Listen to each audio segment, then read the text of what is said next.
Welcome to Rewitched, a charmed 1998 rewatch podcast.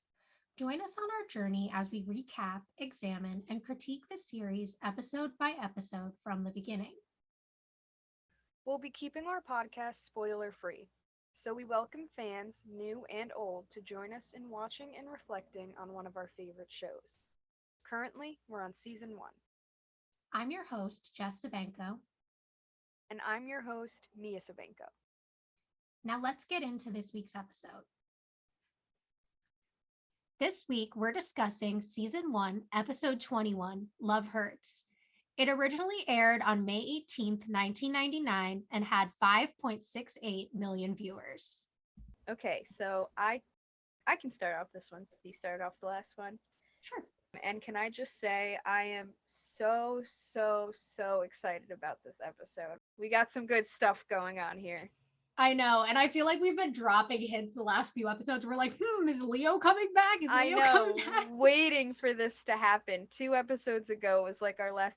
After that episode, I thought this was going to be next. I did too. I forgot that the power of two was in between. Yeah, me too. But, anyways, I'm just glad we made it. So, this episode starts out just outside on the street, and there is this blonde woman crossing the street with a brown bag and looking around kind of frantically while walking to her car. And she drops her bag and cuts her hand on this broken bottle while she's picking it back up. And we hear this little like chimey sound effect, and then all of a sudden Leo appears behind her. And he's like, "It's all right, Daisy." And she's like, "Leo, thank God it's you," saying how she's been scared. And he's like, "Look, you just have to stay strong a little longer, and then you'll be safe." And she's like, "He's out there, Leo. He's gonna find me. I've seen what he can do, his powers." And then Leo heals the cut on her hand, and he tells her to trust him and that she has a special future, and that's why he wanted her to come to San Francisco. And he says that he's got powerful friends here who can help you. And we find out that the guy looking for her is named Alec, and Leo made Daisy invisible to him.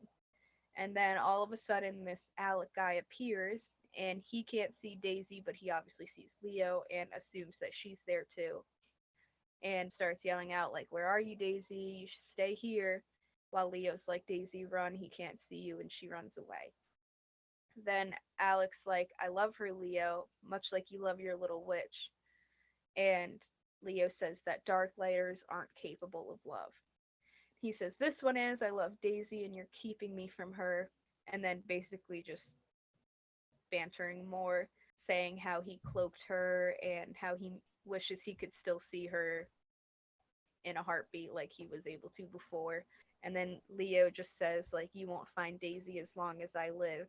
And he says, "I have a solution for that."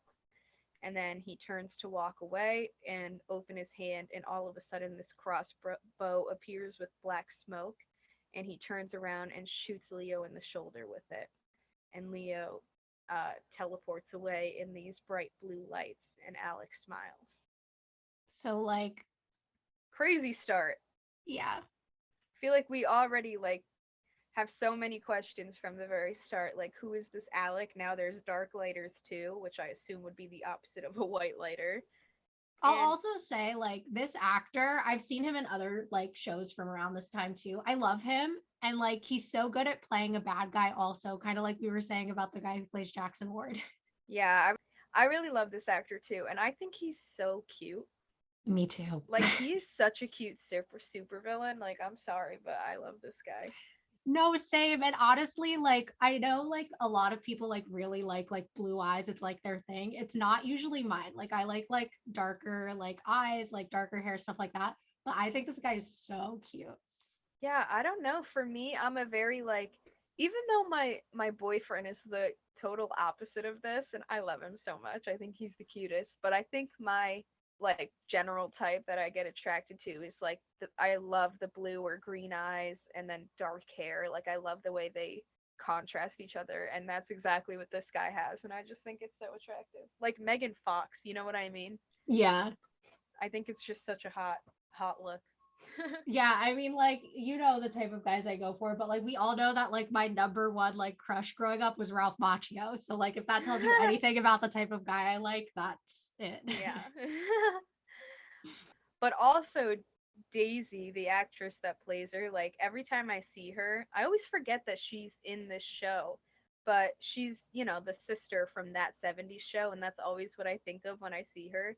So it's so weird to see her playing such a like opposite character, like this sweet, innocent girl. Mhm. Because in that 70s show, she's just a totally different character.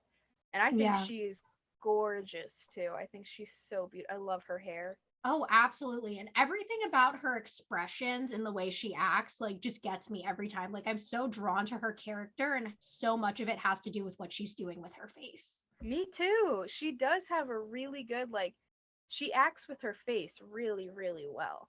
Mhm. And that's not an easy thing to pull off.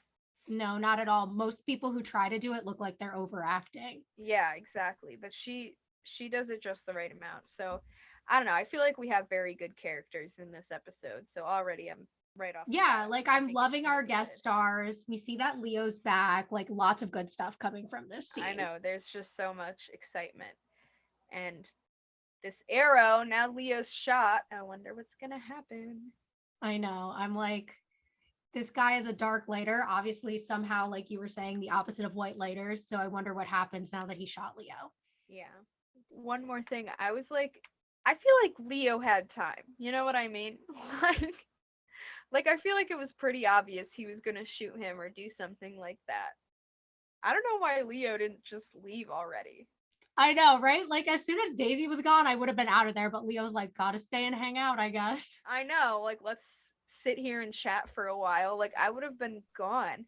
Especially him being like, I have a solution for that right after he says, as long as I live. Like, that would have been my first clue that I should get the fuck out of here. You know what I mean? Yeah, And like it for took him sure. a couple seconds to get the arrow in his hand and to turn around and point it at Leo like like Leo, you should have just left. Yeah, definitely. Also, another thing that came up in this scene that I don't think we mentioned is that like darklighters aren't capable of love. I think we've brought up a couple of times whether or not like evil can love. So I'm interested in seeing kind of how this episode plays with that idea. Oh yeah, me too. I was thinking that same thing when I watched it. I forgot to mention that. But yeah, I'm excited to see how they kind of play off that idea. Yeah. So then we are at the manor, and Prue is walking down the stairs, and she has like on a bikini and a skirt, and she's with Phoebe. And we find out that they're about to leave for a trip to Cabo for 48 hours. And Phoebe's like, "You're making me look frumpy." It's like a sign of the apocalypse because she's pointing out how like Prue is already wearing her bikini before they even get on the plane. And, Prue's like, there are no warlocks in sight. Andy finally found out our big secret. I'm going to get crazy. And Phoebe's like, it's about time. And I love this bond between the two of them in this Me too. episode. And Phoebe and her both saying how like they want her to find a new man, no strings attached. And Prue is like also super just as excited as Phoebe. So they're about to have a super fun girl partying weekend in Cabo. And Phoebe's kind of like, Stella, we are getting our groove back. And then, she asks where Piper is. And Prue says that, she's upstairs and she's taking a vacation from men because she's afraid of falling in love again. And that she's apparently packing a bunch of books for their trip. And Phoebe is like so upset about this. And Prue's kind of like, well, maybe we should just let her be. We're not the ones who fell in love with a warlock, a ghost, a geographically undesirable handyman, and a very dorky grad student. Piper was not in love with Josh. Yeah, no, not at all. The fuck out of here with that. And then Phoebe says, maybe she's just in a slump. It happens. All right, it happens to Piper a lot. But celibacy is not the answer. And, Prue's like, a couple of dates not picking up the check is a slump. This is more like a sucking void. And just then we hear a loud thump in the other room, and Piper calls for Prue and Phoebe. They run up to the attic where they all see Leo lying on the floor. The arrow is still in his shoulder, and he's clearly in a lot of pain and can't get up. And they're all just like looking at him. In shock. Yup. So, lots to say here. I love the energy between Phoebe and Prue. I feel like after the last episode, after they kind of aired out a lot of their problems, I think they kind of had the same realizations that we did, that, like, like, I think they felt the growth in their relationship, and now right here they're going on a vacation, just the two of them, which is Well, not they're something all that we've three seen. going. They're just the two who are most excited about it to like party and stuff. Like Oh, they're Piper's all going. going. Yeah. But Oh, she's I like didn't bringing realize. books and just gonna like chill while they're there, and like Oh, I see. Phoebe and Prue are gonna like party up and meet new guys and stuff. Yeah. Well, still, just in general, I love the energy between Phoebe and Prue in this scene. I think it's very nice. Also, just wanted to mention, this is not the first show I've heard a reference to this Stella getting her groove back thing, and I have no idea what the hell it is. Is it a show? Like, So it is. I have never, like, I have no clue. There's a movie that came out in 1998 called How Stella Got Her Groove Back, and it's a romantic comedy. Oh, okay. Yeah. Because it's not the first time I've heard that reference, and I'm like, what is that? A movie? Yeah, it's a movie. I love that you know the exact year. Well, I looked up when it came out because I wasn't sure. Like, I just Googled that as you were saying it because I was like, I'm pretty sure it was around this time. I know it was in like the mid to late 90s, but it came out in 98. So, Yeah, because in Friends, which was, around this same time that this show was, they reference it too, and I've just never heard of it. But I'll yeah, have to it's watch just like that. a romantic comedy from the time period. Yeah. Well, anyways, I was just curious. One thing I love in this scene is the way they're like talking about, dating and stuff, the way it comes out cuz couple dates not picking up the check is like a slump, but like what Piper's going through, this is something where I can relate to Piper. Like I feel like I went through, especially like, between like the end of college and like, my earlier 20s, like I feel like you just go through so much, or at least I did go through so many like little like bad mini relationship things. And it's just like I feel what Piper's going through, and it made me want to take a break from dating too. So I get it. Yeah. You, of all people, can definitely relate to Piper in this situation. Yeah, you know the people I've dated. Oh, I know, yeah. Piper's definitely going through it. It hasn't been easy on her. And this is just so exciting to me that they are finally finding out. I mean, obviously Phoebe already knew, but they're going to find out about Leo and what he is, and we're going to learn more about that. And, it's, oh, I've been waiting for this. Yes, and I can't wait to see like what it means for Piper and Leo's relationship. Like her knowing the secret, they know each other's secrets. Because I feel like what causes stress in all the relationships for the sisters is the fact of like I can't tell this person who I truly am. Like we saw that with Prue and Andy, but now that Piper and Leo are about to find out each other's secrets, like, or well, she's about to find out his. He obviously knew hers. That's not an issue. So I wonder if there's other things that'll keep them apart or if they'll be able to be together. Yeah, now that they know. So I guess we'll find out all these questions. But yeah, no, also I said it before, I'll say it again. Piper did not love Josh, and I will not stand for that bullshit. Yeah, I know that comment was not necessary. Like Jeremy, yes. Mark, I could Kind of. see it. Leo, absolutely. Josh, no. Not a chance. Not a chance. Everyone else, yes, but not Josh. Not Sorry. Josh. Mm-mm.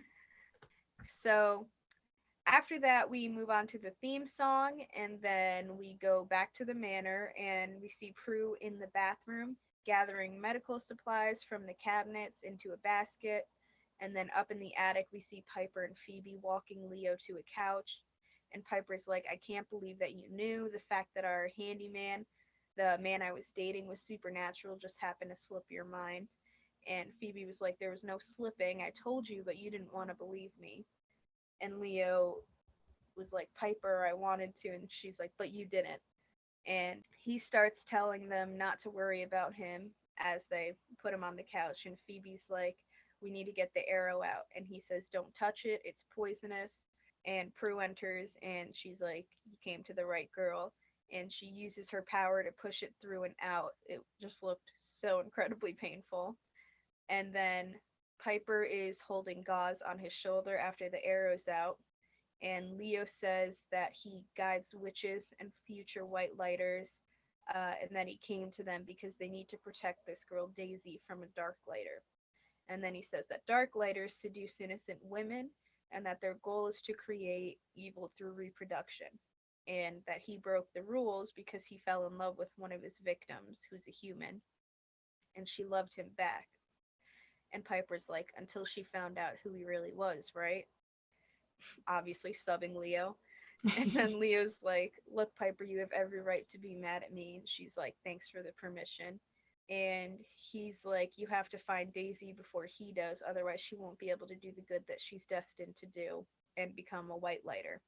And he says that they need to find her, and Phoebe's asking how they vanquish a dark lighter, and Leo says that they can't. And they say, and he says, just don't let him touch you because his power's through his hand. And when he chooses to, he has the touch of death. And Prue's like, well, we have the power of three.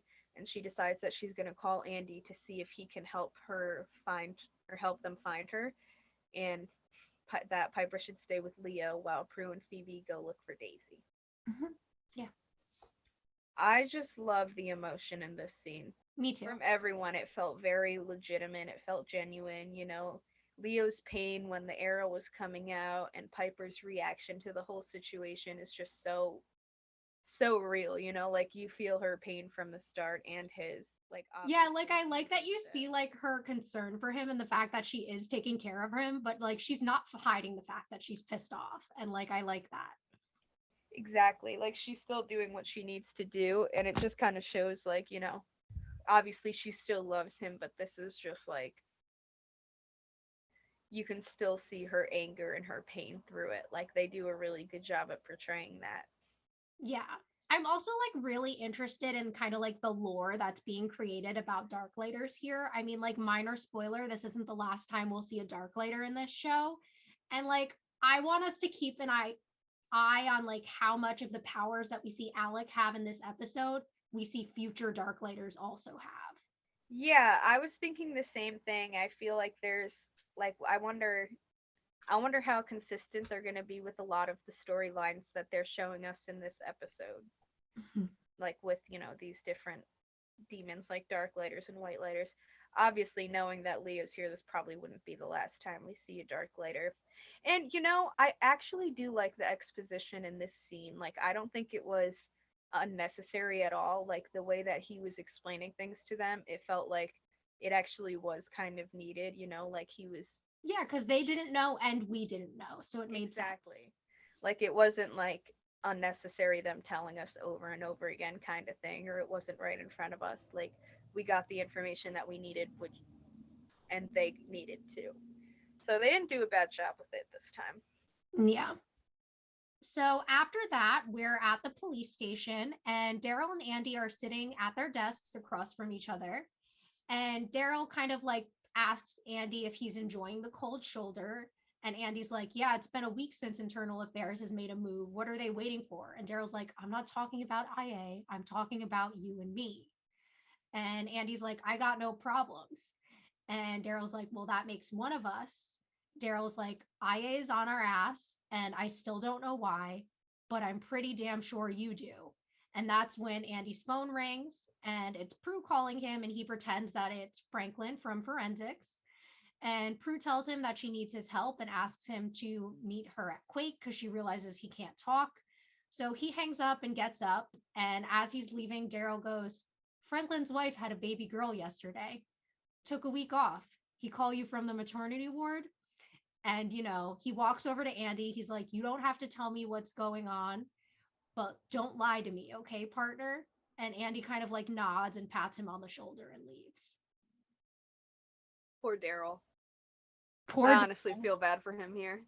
I love the like smooth way that like Daryl let him know he was that let like Daryl let Andy know he was lying though. It was so fun. Yeah, it was very. He caught his ass. He's like, hey, at least be smarter about it. Come on now.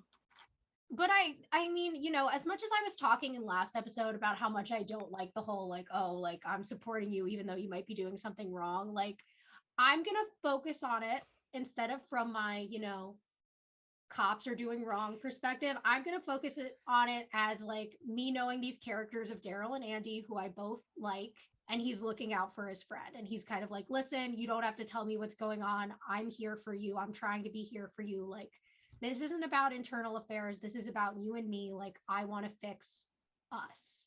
And I like that because we've Yeah. definitely seen the bromance grow between them over the course of the season. Yeah, I feel like at least in this aspect they do pretty all right. And I genuinely do feel like if Daryl knew Andy was up to something bad, he wouldn't stand for it. But I think what he's trying to do is like, cuz it's not like he's just like, "Hey, do whatever the hell you want," like I'm not saying nothing. It's more like he's being like, you're going to have to tell me what's going on eventually, like I can't be there for you if I don't know if I can, you know what I mean? Like I don't know if you're doing wrong. I don't know if this is a good thing. I don't know if I should trust you or not, but like you got to let me help you. Yeah, I feel like Daryl is now in the position that Andy was in earlier in the season with Prue, where he's like, just let me know what's up because I want to help you, but I can't help you if I don't know the whole truth. And if you're Yeah, that's what I was saying, like pretty much last episode I was getting that vibe from Daryl too. The like, I don't understand why you can't just trust me enough to tell me kind of thing. which really shows me just how far like their relationship as like partners and friends really has come since episode 1. Yeah, exactly. I totally agree. So then we move to Quake, and Prue and Andy are sitting at a table, and Andy's kind of like looking around. So Prue can obviously tell something's up, and he tells her that IA is looking into his unsolved cases. And Prue asks if he thinks they followed him here, and he's like, "Well, I wouldn't put it past them." And she starts to apologize for putting him in this situation, but he says that he put himself there. Prue's like, "Well, can they force you to tell them?" And he's like, "About you, I won't. But we have to be careful about being seen together. It has to look like we're still friends." I was like, "Oh, Andy." And Prue was like, "Andy, we are still friends. We always will be." And he's like, "Are you sure I'm not just someone who's keeping your secret, Prue?" She's like, "You know me better than that." And they both smile at each other. Still with the flirtatiousness from them. It's so, it hurts. And she says that she's glad she's told him for real. And then she starts to tell her about Daisy. She starts to tell him about Daisy. And he says that he'll get security cameras from where she was last seen and try to find her from there. Yeah. So, oh my gosh, like this whole scene, like when he's like, we have to, like, it has to look like we're still friends. Like, he wants to say it has to look like we're still dating. He wants to say that. Yeah, you know.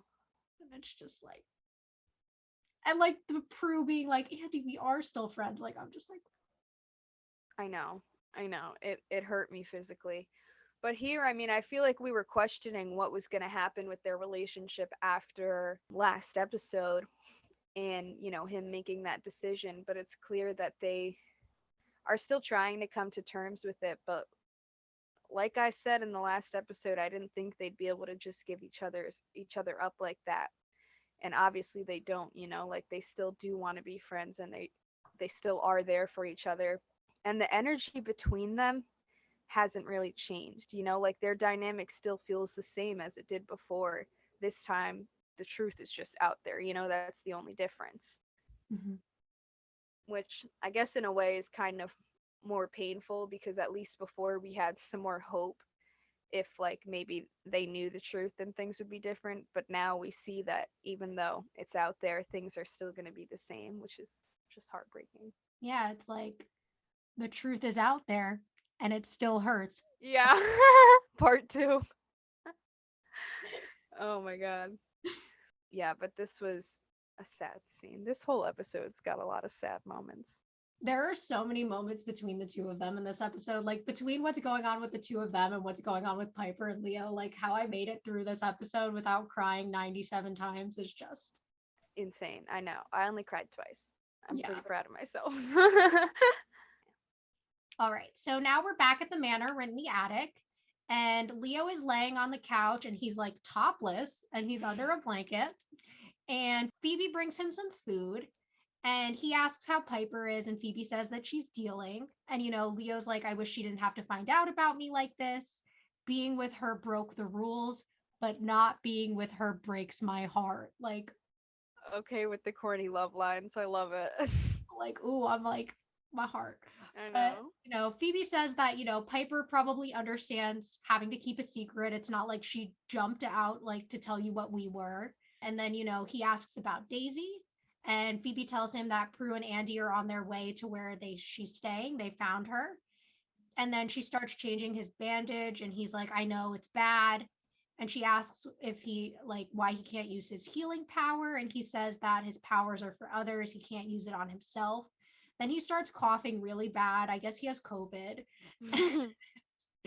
Leo says that he's not going to get better and that the darklighter's poison can't be reversed. It's meant to kill white lighters. Phoebe asks how much time he has, and he says not much, and that soon he won't be able to cloak Daisy anymore. And Phoebe's like, we're going to save you both, Leo. And that's how that scene ends. If Leo doesn't survive this episode, it would just be the end for me. I know. That would be such a heartbreaking end to this, little story that we've been developing with him. I know. We've been waiting for him to come back, and they've been, dropping little hints. We've been dropping little hints. For them to do us like that would be devastating. Yes. And also just it says so much about who Leo is and who white lighters are that even in this moment where he clearly knows he's going to die and has kind of accepted his fate, he's so worried about others. He's worried about how Piper is handling things. He's worried about them finding and protecting Daisy. His last concern is himself being saved. Yeah. It's only really the sisters that want to save him, not him who wants to save himself. Yeah, exactly. It definitely shows a lot about his character and how genuine of a person he is. And like you said, who the white lighters are and how they feel, towards people. Which makes it even more sad, that he's just like, I don't even care about myself. But we're like, Leo, no. Literally. Leo, we care. Just emotional. And even here, you can see even Phoebe's upset about this, you can see that it even hurts her too. Nobody wants to see Leo go. And she really does want to save him too. I like that they aren't just showing, since Piper's the one who had the real connection to him. I like that they aren't just showing only her being upset, I feel like they do that when they have a lot of these side characters that one of the witches is more drawn to than the others, and we only really see emotion from them about a situation, but here we get it from them all. Yeah. With Leo. Which makes sense because I feel like even in the issues with Andy, we see more of the sisters being concerned too, not just Prue. Yeah. And I think that's because they all have established relationships. Obviously, Prue and Leo don't have that close of a connection at this point, but Phoebe and Leo have connected. They did spend that episode together in Secrets and Guys, and they did become really close as friends there. Yeah. And obviously, while he was working at the house, because Phoebe wasn't working, she was around a lot. So I'm sure they were building a friendship during that time too. Exactly. They showed the bond between them actually lasting, which I think is respectable. Even here you can see Phoebe's the one that he is talking to about the problems with Piper and things like that. You know what I mean? Mm-hmm. Yeah. And Phoebe has genuine concern for how they're both doing and how they're both feeling. I love it. So after this, we move down to the kitchen and we see Piper looking through the Book of Shadows, and Phoebe walks in, and Piper is obviously very stressed out, and you could just see on her face how much she's struggling right now. And Piper says that she can't find anything to help Leo. And Phoebe's like, Leo's in bad shape, Piper, and he's getting worse. Piper's like, well, that's why we need to find a cure. And Phoebe sits down and she's like, this is really hard to say, but I think you need to hear it. I think you need to learn to accept the possibility that maybe we're not supposed to save Leo. Maybe we're only meant to save Daisy. And she takes Piper's hand, and Piper's like, we have to save him whether we're meant to or not. And she gets up and leaves with the book. Oh my god. I swear to God. Almost drew out a tear for me. No, literally. Like Piper in this scene, I'm like, I feel like that would completely be me in her position, being like, I don't give a fuck about anything. Like we're saving Leo. I don't care. Exactly. Me too. I don't think I would have acted any other way, you know? Yeah. And like I feel like even though she hasn't said it yet, like that is the moment we know that Piper loves Leo.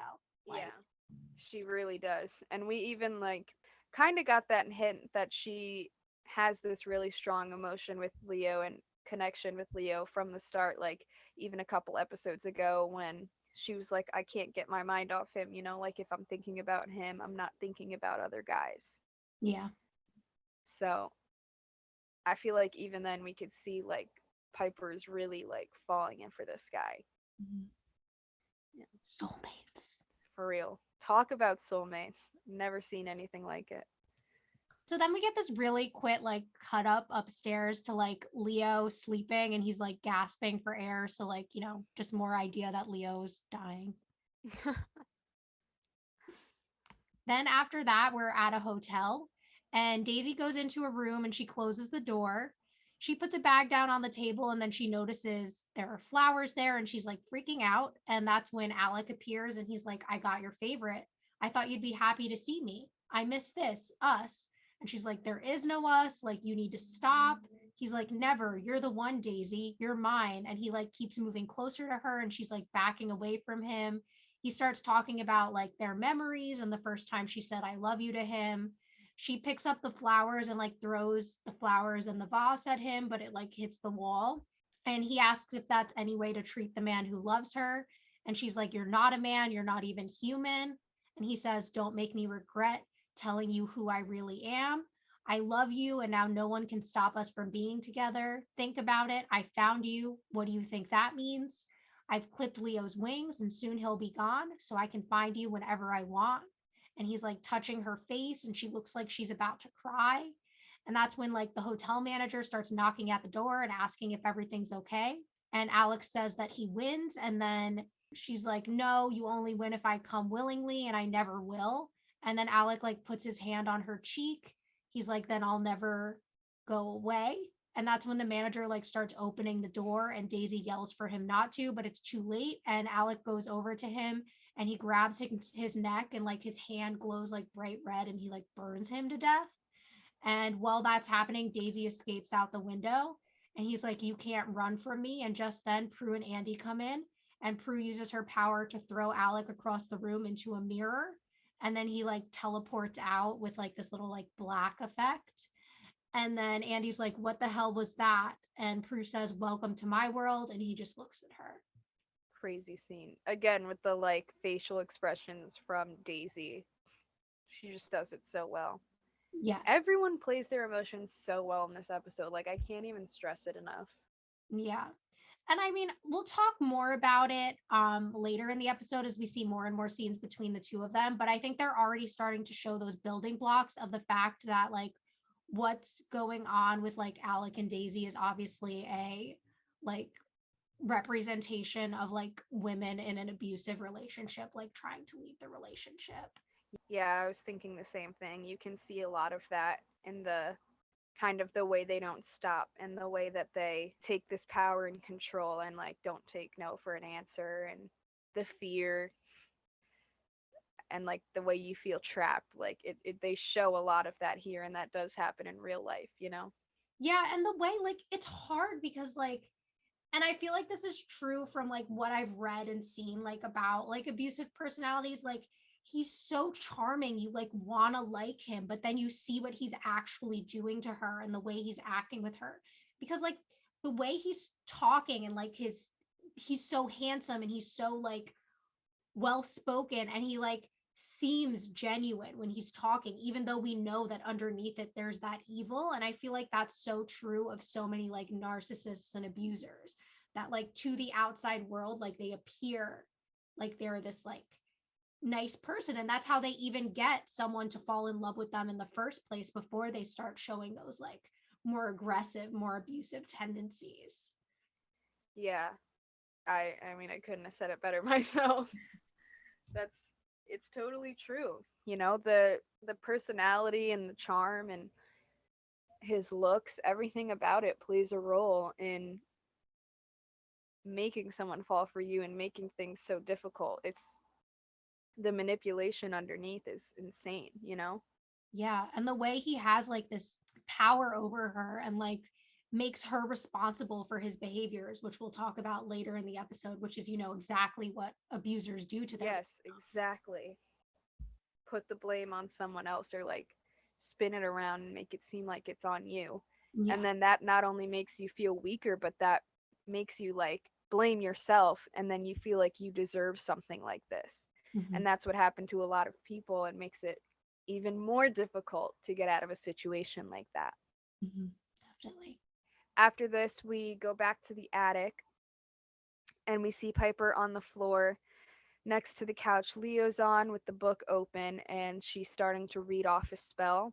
And Phoebe walks in on her and is like, "What are you doing?" And says that Prue and Andy found Daisy. And Piper says, "Everything I can. We know Leo can't heal himself, but maybe with his powers I can." And she tells Phoebe about how she found a power switching spell. And Prue walks in and asks what's going on, and Phoebe tells her that Piper wants to do this spell. And Piper says, "I have to save him, Prue." And Prue's like, "Well, is it safe?" And she's like, "To tell you the truth, I don't really care. He's slipping away, and if either one of you has a better idea, then I'm all ears. If not, then I'm casting the spell. And I'd like to do it with the support of my sisters." And they all, like both nod and agree with her. And she sits down and starts saying the spell. And then we hear this like little sound effect, and they ask if it worked. And they see Kit walk in and meow, and Piper tries to freeze her and can't, so they think that it worked. And Prue's like, "Okay, so that means it must have worked." And she touches Phoebe's shoulder and has a premonition of Kit on this table breaking a lamp, or this lamp next to Kit flying across the room. Then we see that happen after Prue sees it, and the lamp flying across the room is because Phoebe moved it with her mind on accident. So then they realize that obviously it switched all of their powers. And then the phone rings and Phoebe goes to get it. And she's like, I'm sure you guys will have this all figured out by the time I get back. Piper goes to Leo and tries healing him. And she's like, "Now heal, heal." And like trying to use the same motion she uses to freeze, and holds her hands above him and is getting frustrated because it's not working. And Prue's like, "Okay, remember when we first got our powers, it took us a while to figure out how to trigger them." And she's like, "Well, I'm doing what I always do." Prue's like, "Well, maybe you need to find his trigger, not yours." And then Phoebe comes back and says that Andy called and said that Daisy bought a bus ticket. And Prue says that they have to go find her because if she leaves town, they will never find her. And Phoebe's like, "Well, we have to switch our powers back," but Piper's like, "Not until I heal Leo. I'm not losing him again." And Prue and Phoebe are like, "Okay, we'll just have to do it with each other's powers," and they go while Piper stays with Leo. So I like this setup with like how it kind of switched everyone's powers. I'm excited to see how that's going to play into the rest of the episode. I'm excited for, the fact that, or not excited, I'm interested by the fact that, they're going to have to learn how to control each other's powers and kind of get into each other's mind, which of course means, Prue and Phoebe have to do that as well as Piper and Leo. Yeah, I think this is gonna show more bonding, like like we've been seeing, especially like knowing that they kind of all have to work as a team to figure out like how to use and work each other's powers, and they're gonna get to kind of walk in each other's shoes for a little bit, and I'm excited to see how that plays out, how they handle that, and how it affects them. And I love how set on this Piper is, like she won't take no for an answer. She's like, "No, we're not switching them back. Yes, I'm casting this spell. Like, I don't care." She's just so concerned for Leo's safety and wanting to get him better that it just makes it even more painful because obviously even though she's angry, like she does not want to lose him, and she'll do anything in her power to avoid that from happen like avoid that situation. Yeah, like it's one of those moments where it's like, first I'll save you, then I'll kill you. Like you piss Yeah, me off, but first I have to make sure you're okay before I can like yell at you for what you did. exactly. Exactly. And you can totally see that here. And I, once again, just the emotion from Piper, it's really like real feeling. Yeah. And honestly, I mean, you said it all. I don't even think I can add anything to that. Yeah. So then from there, we go to the police station. Andy walks into this little like interview room, and we see the two IA officers from last episode, Rodriguez and Anderson, are there and that they had asked to see him. The one guy, Anderson, is like, you make a habit of showing up at the scene before the crime is reported, Inspector. And we find out that he was the one who called the manager's murder in at the motel, and he says that he got a tip, and Rodriguez calls him out. He's like, you're lying. Witnesses saw you at the scene with a woman, and they describe Prue. Andy says, last I checked, I didn't have to reveal my informants to you. And Rodriguez is like, well, maybe not in a court of law, but last time I checked, we weren't in one. This is an IA investigation. You don't have the same rights. Then he like leans in super close to Andy. He's like, you have no idea how much I can hurt you. And then Anderson is like, just tell us who you're covering for, Inspector. And that's when Andy gets up and he places his gun and his badge on the table and he says, screw you. And he leaves. Andy willing to quit his job to protect the sister's secrets. Like, it just shows how much he cares. Like, I feel like everyone in this episode, we just see so much of their emotion towards each other and their connections with each other. Like, the relationship between Piper and Leo and Prue and Andy, it's so strong in this episode. Like, there's so much, and I never realized how important this episode kind of was, you know? Yeah, definitely. And like I feel like here we're starting to, because what internal affairs is supposed to do is investigate corrupt cops, but I'm starting to get the idea that Rodriguez is the corrupt one in this scene, which obviously we'll learn at the end of the episode what's going on with him. But like, the you have no idea how much I can hurt you. Like, damn, Yeah, bitch, that was way a to bit. threaten somebody. I know that was a bit out of pocket there, him saying that, you know. Definitely playing bad cop there, and oh, it worries me, you know, because obviously we don't know what's going on with Rodriguez right now, but at the end of the episode, we do find out some more information that tells us more about what's going to happen there. Yeah, like I didn't expect that Rodriguez was going to be one of our multi-episode bad guys, but as we're going to Me learn in this neither. episode, he is. Yeah, and he's not one of my favorites, I'll tell you that. Yeah, no, not one of mine either. Like we definitely have some multi-villain or multi-episode villains in this show that I love, but this guy, I can't wait to get rid of him. Anyways, after this, we go to the bus station and Daisy is approaching the information desk and asks where she can find her bus. And the man turns around and it's Alec, and he says, I told you I'll always be here for you, Daisy. And she turns and starts walking away fast. And she bumps into someone as she's leaving, and she's like, oh, I'm sorry. And he turns around and it's Alec again. And he's like, it's all right. I'm in no hurry. I've got forever. Care to join me? And she like backs away and looks up and sees him on this upper level looking down at her again, smiling at her. She's like freaking out, doesn't know what to do, and kind of like runs off. And then Prue and Phoebe start entering the bus station, and Phoebe's like, okay, are you trying to piss me off? Because Prue is like poking at her and poking her. And she's like, well, that's exactly what I'm trying to do, except it's not working. And she's like, how do you know? And she's like, because I don't see anything flying across the room. You're going to need to know how to use my power in case the darklighter shows up. When I first got my power, it was anger that triggered it. So I need to push your buttons. And Phoebe's like, well, okay, it's not so easy to break me. And Prue's like, what was it in high school that the guys started calling you after they caught you making out with someone under the bleachers? She's like, oh yeah, freebie. And as she says that, a bunch of magazines fly off this rack because Phoebe gets pissed off, and obviously it worked. And Prue's like, class is over. And Phoebe's like, okay, you know that was just a rumor, right? And they spot a blonde woman and run towards her, but they see that it's not Daisy. So Phoebe's like, okay, now it's your turn. We need a premonition. Where is she? She's like, you guys take for granted that I'm your innocent yellow pages.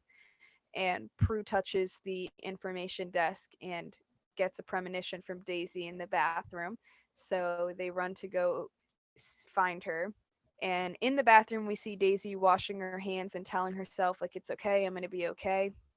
And Alec appears behind her and she goes to leave, but but he blocks her in this really funny way. Like, I started cracking up at this. Like, she tries to walk away from the thing and he just puts one leg all the way up on the counter and it just Okay, looks quick so like side note on that.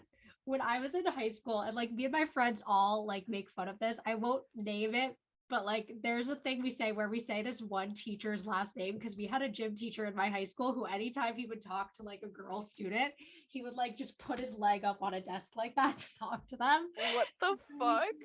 so we always make fun of that. Like we'll do it to each other randomly and we'll be like, oh, we're doing a like insert teacher's last name. But like it just reminded me of that, like when Alex was on the sink. I know, like it was so fucking weird and unnecessary. Like he's got power. Like he could have done anything to stop her, and he just puts his leg up on the sink. And for some reason, like it looked so like girly, if that makes sense. Like it was just like the least intimidating thing I've ever seen, and for some reason it just cracked me up so much. Cuz he stayed so serious throughout, and I think if I was Daisy, I would have just like giggled in that moment. I'd have been like, "Okay, like what the fuck are you doing?" But anyways, Daisy goes, "Well, why won't you leave me alone?" And he puts his hand on her cheek and he says, "Because we can be happy together. We were once, remember? All you have to do is come with me willingly."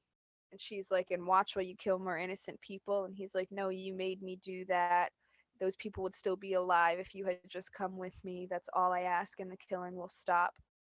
And he starts leaning in to kiss her, but she knees him and he grabs her by the neck. And that's when the door opens and Prue and Phoebe walk in.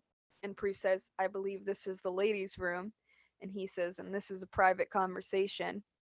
And the crossbow appears in his hand.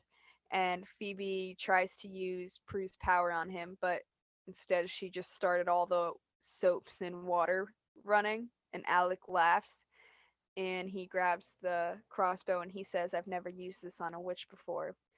And then Prue tells Phoebe that she's like, "Oh, this fender bender or fender dented in Graham's car that you got blamed for, I did it." And Phoebe then throws Alec into a bathroom stall and she's like, "I got grounded for that, Prue." And then Prue picks up the crossbow and points it at Alec and says, "I've never used this on a darklighter before." And he teleports out just as she shoots it. And then Phoebe tells Daisy that Leo sent them and they need to take her to him right now. And they all run out together. Yeah. So this scene is one of the scenes where I was talking about where like we start to see what is clearly parallels for like an abusive relationship between Alec and Daisy in the way he's speaking to her and the way that he's kind of blaming her for what happened, but like still convincing her like, if you stay, I'll change. If you stay, I'll change, even though obviously we know and she knows that that's not true. Yeah. And I think the weird thing about situations like that in real life and even in the show is that everyone else around them can see it, but they genuinely believe it when they're saying that, you know? Like it's almost like they convince themselves, like they're trying to convince you basically like, "No, it isn't my fault, it's your fault. You made me do this and that," and genuinely believe that like, "No, I will change if you do this." But I think it's more for them to feel kind of at peace with the way that they're acting, like that's Yeah, I think like really they what they have use to to, justify it. yeah, like they have to make themselves the victim in order to justify what they're doing to someone else, I feel like. Exactly. And it's really sad to see because that happens all around, This is like a really real thing that goes on. Yeah, absolutely. And I mean, as far as the stuff, on a lighter note, like with the sisters, I like their interactions with these in these scenes. I like the way Prue is kind of using things from like their teenage years and their childhood to kind of like draw that anger out of Phoebe because of the like long history and connection they have to each other as sisters. So that stuff was all really funny and like worked well for me. Yeah, me too. And I like the way this isn't the first time I've mentioned it, like Prue's attitude in moments like this, like she's very quick-witted And I feel like her and Phoebe especially are pretty quick-witted with the, when they're up against these evil beings. And I don't know, it just kind of works, like it makes them look stronger, and I like the way they handle things in these situations. Yeah, me too. So then we go to the manor and we're in the attic and we see Piper is kneeling next to Leo and trying to heal him again and she's crying. And he looks like super sweaty and like gross. And he's like, when I die, know this is where I want to be. I love you. And she lays her head on his chest and she's like hugging him and I'm like crying. She's crying We're all crying. all tonight. Like, oh my God. Then we go downstairs and Prue, Phoebe, and Daisy walk in. And Daisy sees like flowers on the table and she's like, oh my God, like he found me again. That's what he does. He sends flowers. So I know he's watching. And Phoebe and Prue like look concerned at first and they walk over. And then Phoebe takes the card off and she's like, no, honey, like these are for Prue. And we see that they're from Andy and that he said he needs to see her.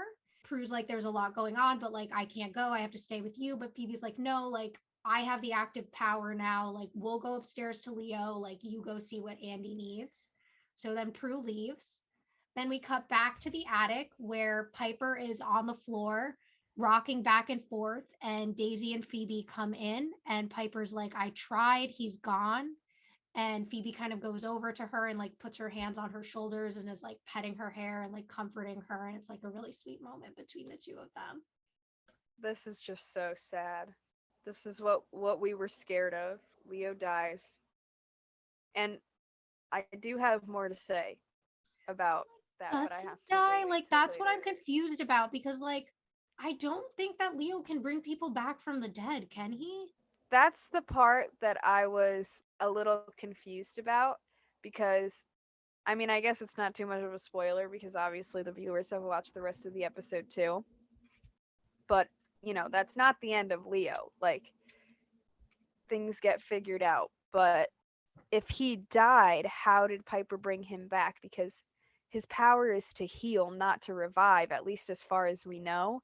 Mhm. And I don't know, I just wonder about the consistency again Yeah, because, of like, if the something like power this. is to revive, I feel like there wouldn't be any concern about which is dying because the White Lighters could just bring them back to life. Exactly. So it wouldn't make sense from the start, anyways. So, I mean, I guess it must have just been for plot's sake, but, or maybe he Or was maybe, just like, he was barely so alive. close to death that, like, she gave up hope, maybe. Yeah, that's pretty much what I tried to write it off as, Mhm. because I don't think that he can bring people back from the dead. Yeah. Because it wouldn't really make any sense. Then there would be really nothing to fear, nothing to worry about. Yeah, because it's like, oh, if my witch dies, like, I'll just bring her back to life. No big deal. Exactly. So yeah, I don't know. He must have just like barely been alive. Like it's just practically gone, and that's why she felt that way. Yeah. Okay, so then we go downstairs and we see Daisy like walking down and Phoebe following behind her, and Daisy's trying to leave, and she tells her that, or Phoebe says that it isn't a good time for her to be alone. And Daisy's like, without Leo, it's just a matter of time before Alec finds me again. Phoebe's like, we can take care of Alec. And she's like, I don't want you to try. Too many people are dead now because of me and now Leo. And Phoebe's like, it's not your fault. But Daisy says that she has to go. And Piper comes down and says, don't you dare. Leo gave up his life to bring you here. If you leave, Alec will find you for sure, and Leo's death will mean nothing. You're not going anywhere. And then Piper leaves, and Daisy and Phoebe just kind of look at each other, and Daisy doesn't leave. Yeah. So here are two things. Number one, the way Daisy is blaming herself here is so sad to me because I feel like that's what so many like victims and survivors of like abuse and violence do. Like they blame themselves for the things that like their abusive partner does to them and to other people in their lives. So it's really sad to see her blaming herself for Leo's death. And like as much as I understand where Piper's coming from and being like, well, if you leave, like Leo's death is for nothing, it's really hard for me to watch in shows where like a storyline is paralleling domestic violence, and the main character who's like the hero, like fighting that person who's the symbol for domestic violence, is so like harsh with the survivor, because it's like you have to remember that Daisy is going through a lot right now too. Like I get where Piper's coming from, because like Leo just died or is dying because of this situation. But like it's hard for me to watch Piper be harsh with Daisy like that.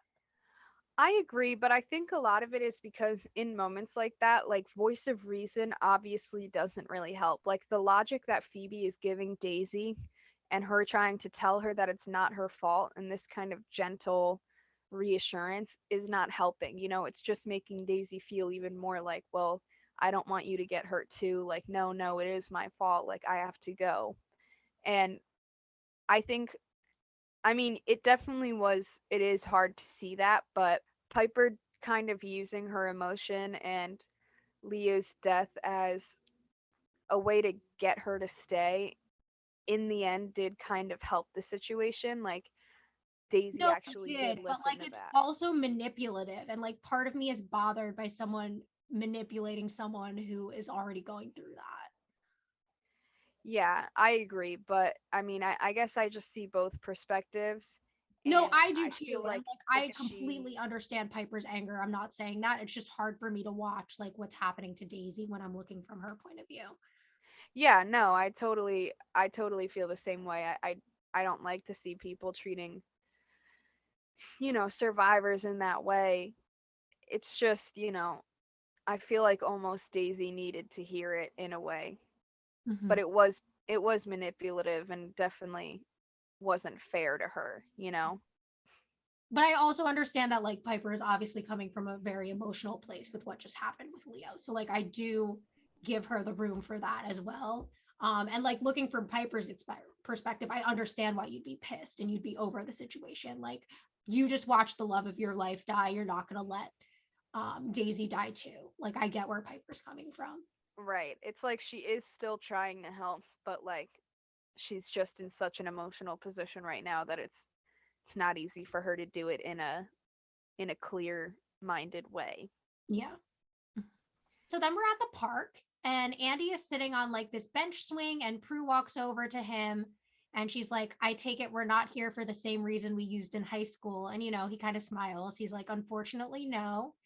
And, he tells her that he did everything to keep IA away from her and that he's been suspended and he turned in his shield.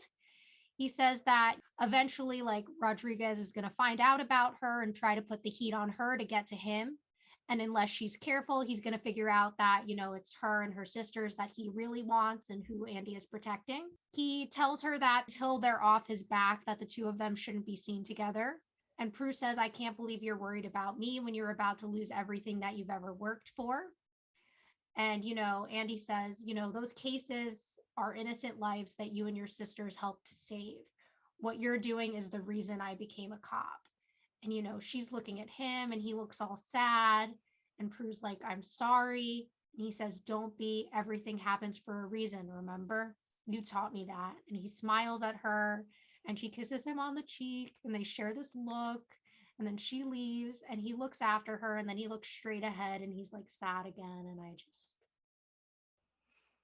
Again, with the emotional scenes, it's sad to think that like now they're both under the impression that they can't really see each other again. And that's obviously very painful for them both. And here again, you can see Andy caring, like him still putting her first in this situation is just so sweet. yeah. And I mean, I think this is where we really see, because, I've said a lot of things about cops over the course of the series, but like what he says, like you and your sisters are saving lives. That's why I became a cop. Like, it does tell me that like there's something very genuine and something very like Andy's a hero. As much as like I've had my issues with him throughout the season, like at his heart, he's a good person and he has these heroic tendencies. And protecting Prue and the sisters, who are obviously doing a lot more to save lives than he ever could because he's not magical, is kind of his way of being a hero. And I like seeing that and the way he kind of accepts his fate as like he's there to help them because they're doing what he'll never be able to. Yeah. Yeah, I totally agree. I mean, you pretty much Pretty much said it. And like I love how the scene starts off all cute and flirty with like, oh, like we used to make out here in high school, but like now here we are, like, and we can't really see each other anymore because of everything that's going on, and it's heartbreaking. Yeah. Yeah, I know. I wish this was like it's a really cute area, you know? I Mhm. wish that we've seen them kind of meet here more, you know?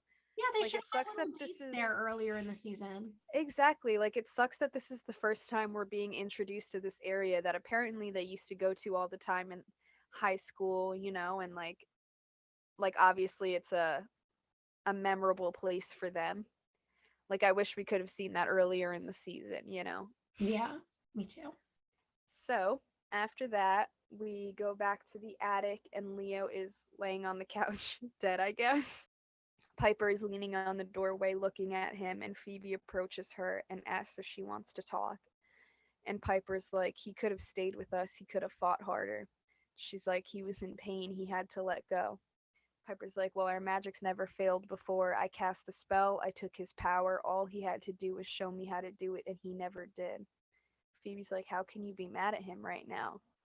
And she's like, because it should have worked. Prue's having premonitions, and you figured out how to use her power. Why couldn't I find the trigger? Why couldn't he just help me and give me his power? And Phoebe's like, he wanted to live. He didn't want to leave you. It's all right to lose someone you love. And she holds Piper's hands, and Piper looks at Leo and starts crying again. So, this is really heartbreaking right here. The way that Piper still is like blaming herself, like it should have worked. Like she's angry, she's sad. I feel like she's going through all the emotions right now, and I'm just feeling them right there with her. And like Phoebe's trying to be supportive and like doing her best, but obviously that's very hard to like support someone through. Yeah. It's very realistic too, her kind of feeling this anger towards Leo right now, you know, like I don't see it as like a what the fuck, like why is she mad at him kind of thing. Like I see it as more like grief, you know, and kind of angry at him as a way to make it easier, if that makes sense. Yeah, because I think it's very realistic. Like, I think when it comes to grief, like, people think of sadness first, but like, there are so many emotions that like kind of tie into that. And they all like kind of connect in different ways. And like, that's why everyone reacts differently to like losing someone. Yeah, and you can see all of the emotions in Piper here. She portrays them really well. Leo does a really good job in this scene at playing dead on the couch. Um Shout out to Brian Cross, like Oscar nominee for playing a dead body here. I know, honestly. And Phoebe's like support. It's weird. I feel like I mean, there's not much you can say to help a person in a situation like that, but I feel like Phoebe's very good at like pacing it and saying kind of the right things Mhm. to help her. She's always been very good at that because you know this isn't the first time we've seen her Yeah. helping the I feel sisters like through an I'm the emotional situation. person which like is either really good or really bad, but like I'm just so bad at like comforting people. So like my thing is like when someone's going through something, like I'll either try to make them laugh or I'll just like physically be there because like I'm not good at doing what Phoebe's doing in this scene, which is like saying the right things. Yeah, I think that's part of my problem too. I think it's hit or miss for me. I don't know. It kind of depends, but I'm pretty much in the same boat that you are. Phoebe's really good at it though. Yeah. So then it's like a little bit later, and Piper is sitting by Leo and she's crying and she's telling him that she loves him. She puts like her hand on his chest, and then suddenly it like starts to glow. And she sees that something's happening. She's like, I love you, Leo. Please hear me. And he wakes up and is not sweaty anymore. He's like normal. And the two of them hug. And, she's like, thank God I tried so hard and I couldn't make it work before. Why didn't you tell me? And he's like, that love was the trigger. You had to figure that out on your own. Why couldn't you tell me? And like, okay, Leo, you're literally dying, but you're still playing games. I know, seriously. But she's like, I was afraid if I admitted how I really felt that it would hurt more if I lost you. I'm so sorry. I should have said it before. He's like, it's better late than never. And then they kiss and they hug again. And it's like, it's very sweet, but very cheesy. But I'm all about it. I know. It was definitely a cute scene, that love being his trigger, and I like that they played that into like her finally telling him that she loves him back and things like that. Like they put it all together and it worked really well for me, Yeah, as me corny as it was. it was, but I loved it. So then we move downstairs, and Piper and Leo walk down together. Piper's kind of helping him walk because he's still pretty weak. And Leo tells Daisy that she's been out of the cloak for too long and Alec will be able to find her. And they need to find Prue so they can do a power of 3 spell and vanquish him. Which, throwback to before when he said that they can't vanquish him. And Phoebe's about to call her, and then Alec appears. Phoebe tries to move him with Prue's power but fails. And Alec grabs Piper and he's like, enough tricks. I have what you love. You've got what I love. Care to trade? And he heats up his hand again. It turns that fiery red. And he says, I will kill her if I have to. You still think I'm incapable of love, Leo? You want to see how far I'm willing to go? And then Prue enters and it kind of distracts everyone. And Alec drops Piper and grabs Daisy and teleports out in this black smoke. Yeah. So, I mean, that part just felt like plot to me. I mean, other than what you pointed out about suddenly they can vanquish him with the power of 3, I don't really have anything to say there. Yeah, me neither. So then we are still at the manor, but it's a little later, and they're all in the living room. And Piper is saying that she can't do it. And Leo says, yes, you can. You have every one of my powers, including the power to find Daisy. And Prue's kind of like, well, should we just switch powers back? But he says he's too weak to use his power, and Piper needs to do it. He's like, trust me, Piper, look deep inside yourself, a place where you're at peace, a place where you find love. And, Piper says that she can hear her and that she's afraid. She's screaming. Alec is pushing her past some trees. And she realizes that they're at Heroes Grove in Golden Gate Park. And so they all get up to go. And Piper is like, well, one of us has to stay with Leo. But, they're like, no, we need the power of 3. And then Phoebe's like, actually, like, I think I have a solution that doesn't require the power of 3. Like, I'll tell you on the way. And her and Prue start leaving. So here again, more plot unless you have something to say about that one. Yeah, no, I mean, the only thing is, the way that now Leo is finally like actually being helpful to Piper and using I know, with the powers. powers. He just wanted to hear her say it. That's it. Yeah, he was like, I'd rather die than like just tell you that you need to tell me you love me. Exactly. So then we go to Golden Gate Park and we see Alec pulling Daisy by the arm and she's asking why they're there. And he says, you could have been my mate, Daisy, my equal, and now you've made this place your deathbed. It's your own fault you won't live. Again, with that shit. And she's like, no, Alec, please don't kill me if you ever loved me. And he's like, if I ever loved you, what? You think I could just get over you and find somebody else? And he throws her to one of these rocks and these flames start shooting out of them. And he says, you're the only woman I've ever loved, Daisy, and now I'm the last man that you'll ever leave. And he holds her shoulder down with one hand and his other hand starts to glow red above her face. And Prue and Phoebe start running towards them and tell him to let her go. And he gets up and turns towards them and yells, she's mine. Then Phoebe throws him over the rocks with the power and tells Prue to do it now as she covers her ears. And Prue says the power switching spell, and his hand stops glowing. Prue starts glowing instead.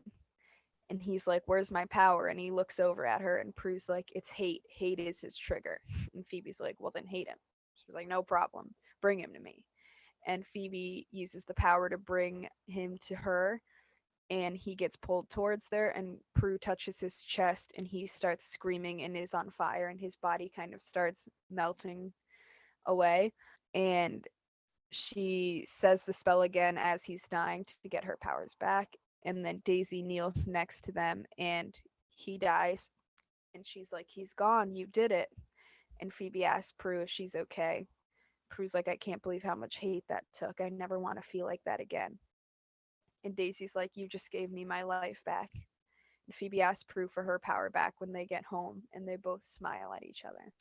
Okay. So this scene is really difficult to watch, the early part of it. I think, we all know that like intimate partner violence ends with the survivor in that case becoming the victim and being killed if they don't escape the situation. So seeing, these reactions here where it's kind of like Alec is about to kill her, like they've gotten to that point in the like violent relationship, it's really difficult to watch that and kind of see her begging for her life, and him blaming everything on her and saying that it's all her fault that he's gotten to this point and that he just wanted to be with her and she brought this all on herself. Like it's Yeah, this really part is well portrayed, but definitely, very dark and very hard to watch. it is definitely very hard to watch. And even that line that he says, like, you were the only one I ever loved, and now I'm the last person you'll ever leave. Like, just, it just, like, it made me sick to my stomach, because it's so real. It does happen. And her begging for her life, and just like in that moment, probably like, I can't believe it got to this point. I can't believe it got this bad. And knowing that there's nothing she can do to help it is like, it's just torturous to see. Yeah, no, and I mean, like, obviously, like, you can see me, like, our viewers can't, like, I'm getting, like, very, like, choked up just talking about this. Like, I didn't expect to get this emotional about it, but, like, it is. It's just, um, saying something like, like, I'll never move on, I'll never find someone else. It can either be very, very romantic or very dark. And, like, the way it's being used here, it's so dark and it's so just like the way he's expressing these things to her, it's in such a like I can't move on so you can't move on type of way, as Yeah. opposed to like being like I love you, I won't move on. It's like if I can't have you, no one can have you, and that's just so Sick dark. and twisted. Yeah. It's definitely really hard, but I will say they both do such an amazing job at portraying these emotions in this situation, like, obviously it's supernatural and not real, but it shows all of these realistic elements, and they play it together so well. It's like they genuinely are trying to show that, Yeah, and I and think spread like awareness to it. yes, because there are shows that do storylines like this and get it so wrong. I feel like here they actually do get it so right because like it's powerful. Like it doesn't feel like it's glamorizing anything. It doesn't feel like it feels like it's raising awareness as opposed to like just trying to tell a story and make things and like It, glamorize what is a horrible situation. yeah, exactly. I completely agree. I think they did amazing at this. And even afterwards, like including the sisters in it, having Prue feel that hate that came from him, and like the evil that was inside of him, and like her just feeling so horrible afterwards and being like, I never want to feel that way again. Yeah, and that like really shows us like the darkness that's inside this person that like Prue Exactly. couldn't even handle it. Like she couldn't handle feeling that much hate. Exactly. So I just, overall, an amazing job. Definitely a hard scene to watch, but I mean, they pulled it off really well. Yes. And the way it kind of like softens up at the end when Phoebe's like, "Can I have my power back when we go home?" Like, Yeah. It just went smoothly. mhm, yeah. And that freedom for Daisy, of course, is a happy ending for her. And I'm so thrilled that we get to there at the end of the scene. I know. And the way her emotion, like, or her demeanor just instantly changed, like, so real. She was like, holy crap, like, you just gave me my life back. Like, I have a second chance now.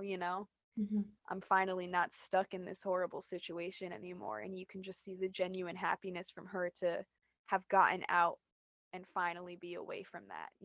Yeah, because the whole episode we see her either frantic to get away from him or begging for her life. And then we see this like all of that is lifted off her shoulder now because he's Yeah. finally gone. This weight off of her shoulders is just beautiful. Yeah. So then from there, we're back at the manor and we're in the attic. It's the next morning, and Piper and Leo are like cuddling. And Piper's like, I almost wish I didn't give you your powers back. Then you wouldn't be able to leave.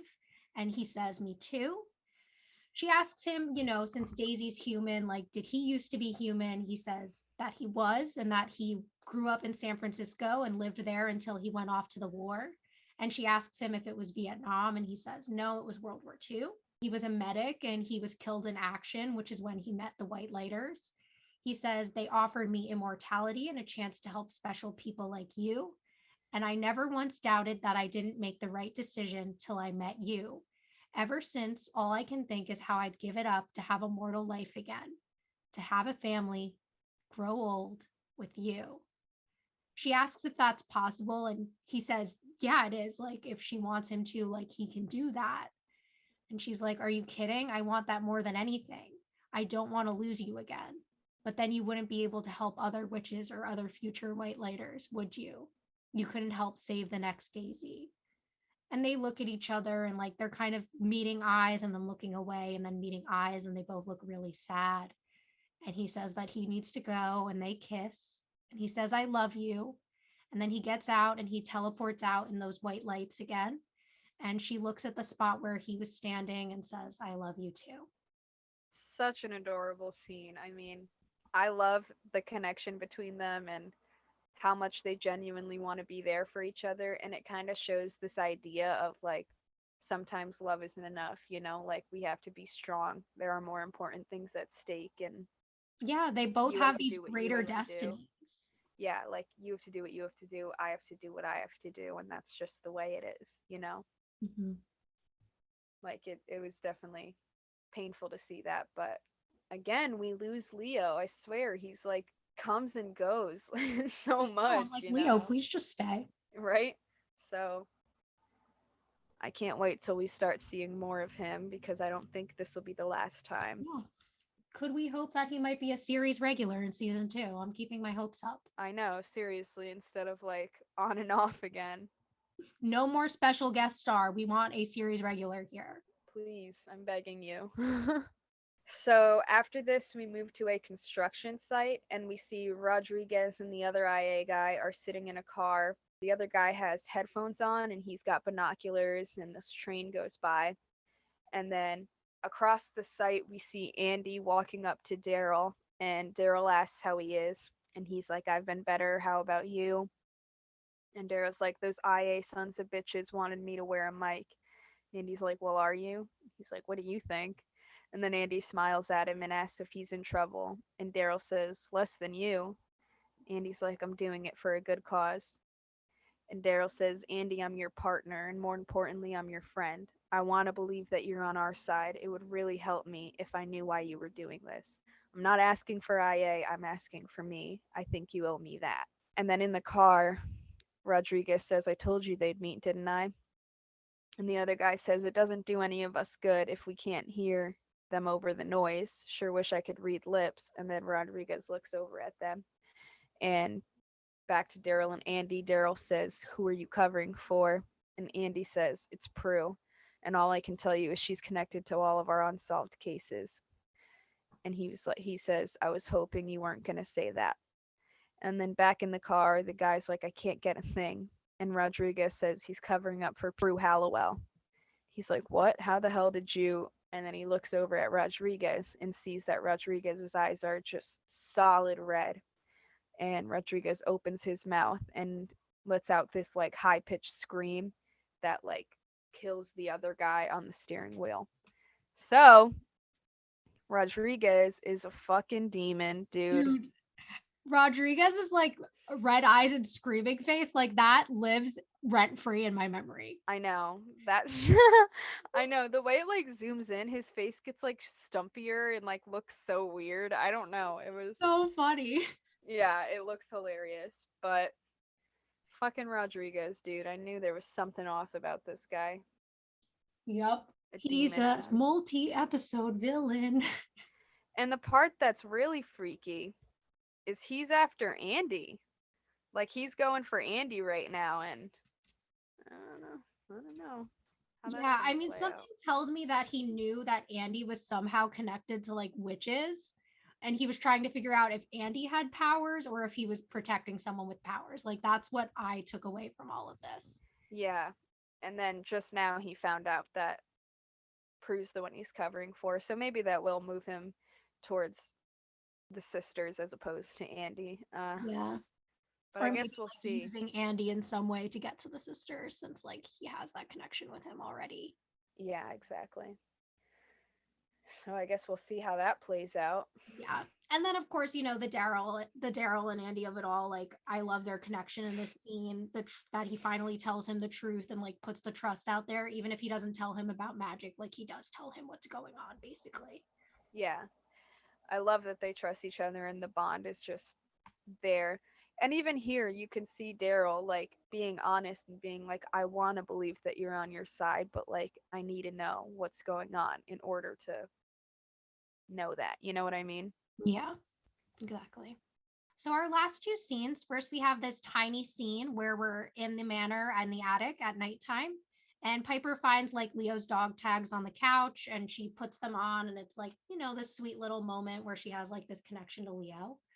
And then we cut down to the kitchen where we see Prue is there and Phoebe walks in. And as they're having their conversation, Phoebe is like making something at the counter and Prue's sitting at the table. And Phoebe says, is it just me or could you draw a chalk outline around this house? And Prue's like, I don't know what you mean, Phoebe. The weekend's almost over. We never made it to Cabo. I'm never going to see Andy again. And Piper just lost the love of her life. And, Phoebe's like, the glass is way more than half full here, Prue. Piper saved the love of her life. Alec is long gone, and Daisy is on her way back to her family. We even managed to straighten out our powers, thank God. And Prue's like, thank God? I thought you always wanted an active power. Phoebe's like, maybe, but I never thought I'd miss my premonitions. Having your power was like wearing a dress that was too tight.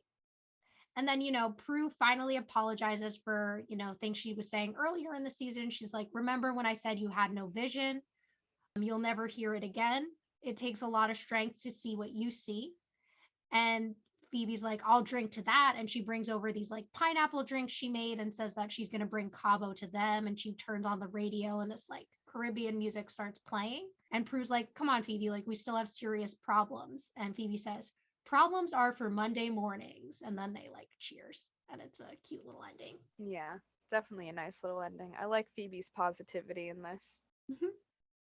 I don't think I have too much more to say. I mean, I feel like a lot of this we were left hanging, like I wonder what happens with Andy and Prue and with Rodriguez and if Leo comes back again. Yeah, I think all of this is, kind of queuing us up for next week's season finale, basically. Yeah, definitely. But overall, I mean, this was a really strong episode. More connections between the sisters growing. We obviously got some deeper things happening in our two main relationships of the season. And of course, we're setting up whatever's going to happen with Rodriguez, Andy, and the sisters in the finale. Yes. We've got a lot to look forward to, and I definitely would say this episode is up there Yeah. on my list. Oh, I like it a lot. mm-hmm. Yeah. And I kind of forgot about this episode, but like if I was remaking a list of my favorite episodes, this would probably be somewhere in my top 10, if not 15. Definitely in season 1, Oh, I in would say. season 1, it's definitely in my top 5. Yeah. 100%. Thanks for listening to this week's episode. If you want to reach out to us or follow us on social media, we're on Instagram and TikTok at rewitched_pod. You can also send us an email to rewitched.pod@gmail.com. And join us back next time for season 1, episode 22, Deja Vu All Over Again.